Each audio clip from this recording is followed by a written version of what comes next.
नमस्ते दोस्तों।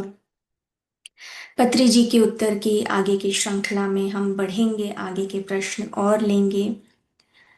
और आप सभी से अ, मैं रिक्वेस्ट करती हूँ कि आप इन प्रश्नों के माध्यम से आपको जो जवाब प्राप्त हो रहे हैं, इसे सुनकर इग्नोर नहीं करना है। क्योंकि अगर ये आपके लिए आपको लगता है कि ये मेरा भी प्रश्न है, मुझे इसका जवाब मिल गया, तो उस पे अमल करना है दोस्तों, उस पे काम करना है। तभी आप एक स्टेप आगे बढ़ते हो आपके आध्यात्म में। तो आज हम और भी प्रश्न इसी प्रकार से लेंगे जैसे पत्री जी से पूछे गए हैं साधकों ने। अब ये प्रश्न है कि प्रत्येक व्यक्ति जो है अपने सपने में सूक्ष्म शरीर यात्रा और सहज बोध से जो ज्ञान प्राप्त करता है या जो संदेश को ग्रहण करता है, तो यहाँ पर पूछ रहे हैं कि हमें किस पर ध्यान केंद्रित करना चाहिए, इनमें से कौन सा महत्वपूर्ण है। अब दोस्तों, हम हर एक जो व्यक्ति है, रात्रि में सूक्ष्म यात्रा होती है, अन्य लोक में हम जाते हैं।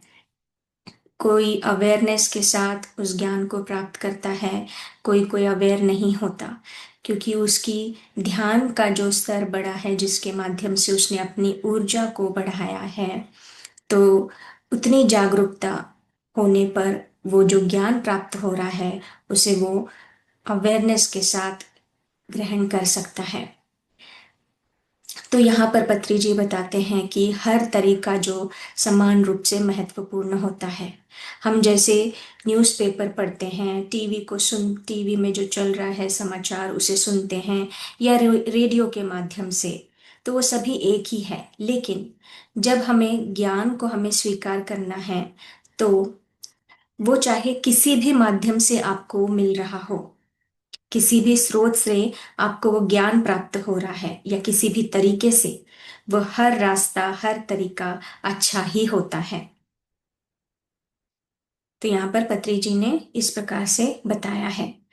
अब किसी ने उनसे पूछा है कि मैं निर्वाण को कैसे प्राप्त कर सकता हूँ। तो यहाँ पत्री जी बताते हैं कि अगर आप आपके जीवन के हर सिचुएशन के, जैसे उतार चढ़ाव के साथ अगर आप खुश हैं, तो आप निर्वाण को प्राप्त कर चुके हैं। यदि आप कोई यदि आप अपने विवेक का ठीक से प्रयोग करें, तो निर्वाण सभी के लिए हर समय संभव है।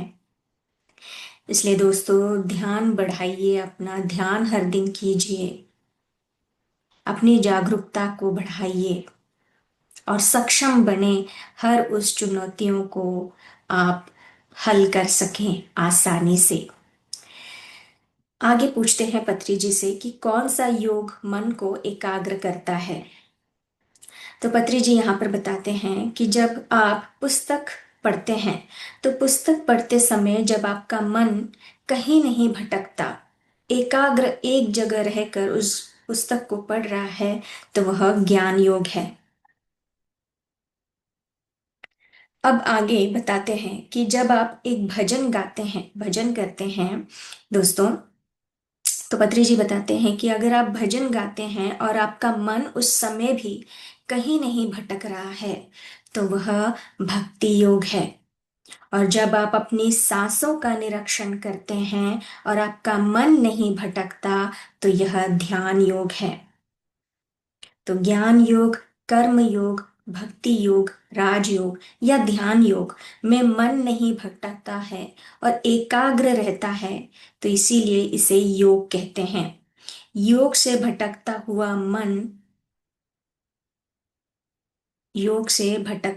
मन एकाग्र हो जाता है। मन एकाग्र होने से आत्मा भी प्रसन्न होती है।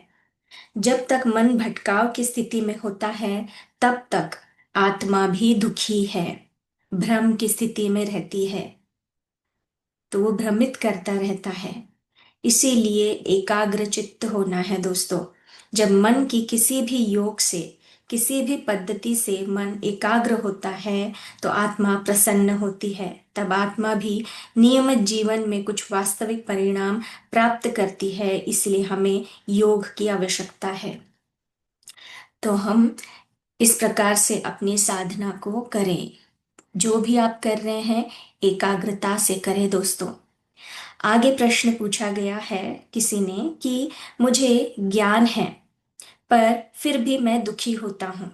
मेरे अंदर बहुत भावनाएं हैं और मैं रोता भी रहता हूँ, बहुत रोता हूँ। मैं इसे कैसे नियंत्रित कर सकता हूँ? तो यहाँ पर बताते हैं पत्री जी कि रोने को आप कम ना आंकें। हमारे सात शरीर हैं दोस्तों। देखिए, हम जब ध्यान करते हैं तो हम कॉस्मिक एनर्जी, हमारे जो ऊर्जा शरीर में प्रवाहित होकर जो शुद्धिकरण करती है। जब हमारा वह शरीर शुद्ध होता है, हमारी वो प्रकाश ऊर्जा जो है हमारे अन्य शरीरों में भी प्रवाहित होते हुए शुद्धिकरण करती है। तो यहाँ पर बताते हैं पत्री जी कि जो हमारे सात शरीर हैं, और रोने के बारे में बता रहे हैं कि रोना हर मानव के भौतिक, मानसिक और भावनात्मक शरीर के लिए अच्छा है। यह सोचना कि रोना बुरा है हमारे अज्ञान को दर्शाता है। पत्री जी कहते हैं कि जब आप रोते हैं किसी भी दुख से, कोई पीड़ा से, कोई भाव आपके इस प्रकार से होते हैं तो आपको रोना आता है। लेकिन रोने के बाद आप देखिए, आपको बहुत अच्छा लगता है। आप रिलैक्स, आप हल्का फील करते हो। तो यहाँ पर हम सभी जो है कई किस्म की भ्रांतियों के शिकार हैं। हमें स्वयं को और दूसरे को रोने की अनुमति देनी चाहिए। इसीलिए ध्यान में भी दोस्तों बहुत लोग जो है, जब ध्यान में बैठते हैं काफी लोगों को रोना भी आता है। तो वहां पर किसी को रोकना नहीं है, टोकना नहीं है। उनको, उनके आंसू जो बह रहे हैं उसे बहने देना है। तो भगवत गीता के पहले अध्याय के बारे में बता रहे हैं पत्री जी की जो विषाद योग है, रोना योग है। रोना जो है योग है, वो रोग नहीं है। तो अर्जुन भी रोए थे और यह अच्छी बात है। अगर अर्जुन को रोना नहीं आया होता तो यह विश्व भगवत गीता से वंचित रह जाता।